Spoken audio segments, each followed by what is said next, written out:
this video, I want to get a bit vulnerable, I guess. I know this channel's meant to be all around marriage and relationship. And I guess this video can be related to marriage and relationships, but it's also related to habits. One of the things that I feel like I really struggle with is discipline and consistency.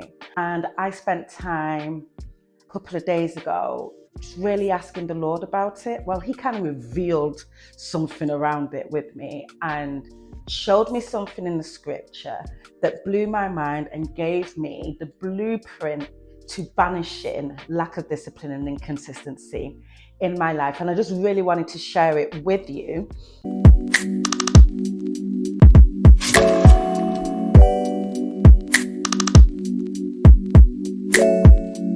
If you're having a terrible relationship, partly it is because you are exhibiting poor relationship habits. I feel like I'm going around in circles. It's probably best for me to get into what happened that morning, what I was doing, how I received this revelation, which probably isn't a revelation. It's stuff that really maybe you've heard of before or read about before. But for me, I feel like this was a breakthrough. The other morning I was sat down in the living room. It was about 6 o'clock in the morning. I like getting up at that time so that I can just have some quiet time, listening to myself, listening to my source, listening to God. I was asking God to help me in certain areas. I need you to help. I need to figure out how to get better at managing my business finances. Y'all in business will attest that sometimes that can be a minefield, and sometimes I feel a bit in a mess with it.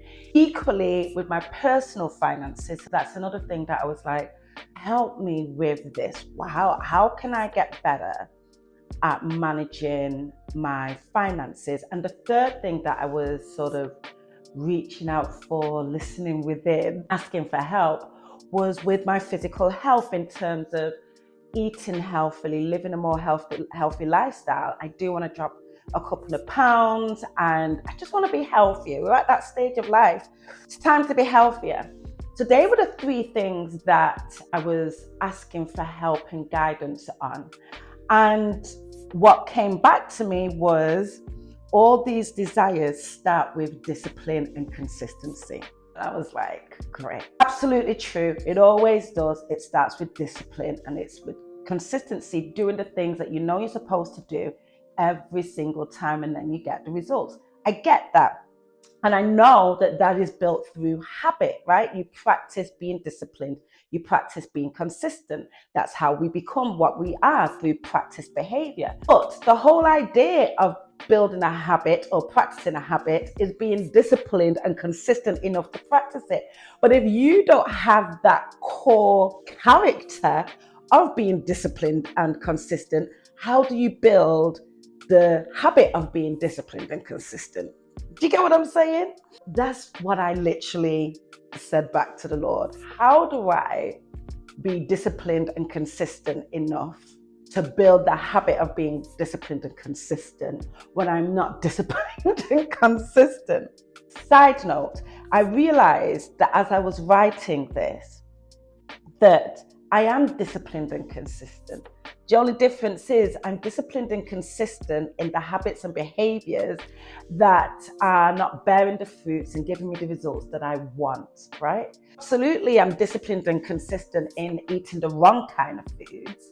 And I've built that habit. I'm disciplined and consistent in not managing my money as well as I should do. And I've built that habit. The whole idea of me feeling like I'm not disciplined and consistent is a myth. It's what I've been disciplined and consistent in. All right, let's push that aside for a moment. As I was quietly praying and pondering on this, very, very quietly, very gently, almost missable, I heard the scripture, Romans 6:12. I swear I could have missed it. It was just so gentle. And I wasn't going to go and check it out because sometimes I'm like, if I go and check it out and I find that actually it doesn't correlate, then it kind of makes me feel like, am I even talking to a God? I was a bit nervous about going to check it out. I don't know this scripture. I didn't know what to expect, but I went ahead and checked it out anyway. Romans 6:12. And blew my mind. Now, I want you to open your mind as you're listening to this and go ahead and get the scripture. In fact, I'm going to get my Bible now and I'm going to read it to you. Picture of me and hubby in my Bible. All right, let's go there. I feel like I'm preaching today. Romans 6:12. It says this. It's 12 to 14, by the way. It says this, therefore, do not let sin reign in your mortal body, so that you obey its evil desires. 13 says, do not offer the parts of your body to sin as instruments of wickedness, but rather offer yourselves to God as those who have been brought from death to light, and offer the parts of your body to him as instruments of righteousness. For sin shall not be your master, because you are not under the law, but under grace. Now, when you first read that, you're going to be like, what has that got to do with discipline and consistency? In here, it's talking about the words, it's using the word sin. Now, oftentimes when we think about sin, we're thinking about sinning against God, right? Doing things against God's law. But when you consider that God's will for you in this situation for me is to live in abundance, is to be flourishing with prosperity, is to live in health. Anytime I'm taking action against that, I'm not eating well, I'm not managing my finances properly, I'm not managing my business properly, I'm sinning against the will of God, right? So the sins relate to the things that I'm not doing that is right for me, the best version of me, for my highest self, right? I'm sinning against myself and against the will of God. Where it says, do not let sin reign in your mortal body so that you obey its evil desires. It's when my flesh, my body is just operating in habit. My flesh is just operating in habits. I'm going to go and have that chocolate cake, even though I know that I really shouldn't, but I'm going to go ahead and sin against myself. I'm going to overspend, or I'm not going to sit down and do the accounts properly. My flesh is taking over. It's just operating in habit, because that's what the body does. It just gets into a pattern and does what it does, right? And when I'm talking about the body, I'm including the brain, right? So it just goes into autopilot, and that's how you just find yourself doing things. I know that I shouldn't be doing it, but I just do it, right? As therefore, do not let sin, the things that you shouldn't do, reign in your body so that you obey its evil desires. I'm just always obeying what my body tells me to do, right? What my brain tells me to do, as according to the negative habits that I've built up. The next part of that is, then in 13, it says, do not offer the parts of your body to sin as instruments of wickedness, but rather offer yourselves to God as those who have been brought from death to life, and offer the parts of your body to him as instruments of righteousness.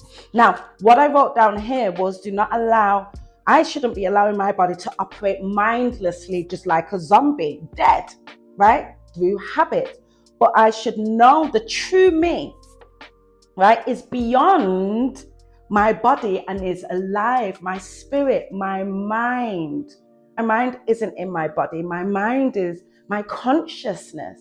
I could either just follow my body like a zombie, right, as if I'm not alive, as if I don't have will, or I can allow my consciousness, my mind, to question each action, right? And go back to the God within, right? So my body is asking me to do something, but it's my responsibility to go back to the God within and say, does this align with the higher version of me, the version of me that is right? Healthy, abundant, prosperous. Based on all of that, I was able to come up with a blueprint for how we can become disciplined and consistent in the things that are going to actually align with us getting the results, the life, the relationship, the money, whatever it is that we want, that works with the kind of people that we are. So if you're like me, you're a little bit more of a spontaneous person. Although, like I said before, I am disciplined and consistent, just in the wrong thing. I was going to end the video there, but I thought, let me give you a blueprint that was born out of this revelation that I'm going to be following. And if you're like me, somebody who needs to be disciplined and consistent, but because they're not disciplined and consistent, can't build a habit of being disciplined and consistent with the things that we need to be. This is the blueprint that's going to just change all of that for us. Number one, get super clear on what it is that you want, right? Number two, know why you want it. What is the reason? My desire to eat more healthily and live a more healthy lifestyle is because obviously I want to be strong and healthy and live long for my children and for myself. I want to feel great about me.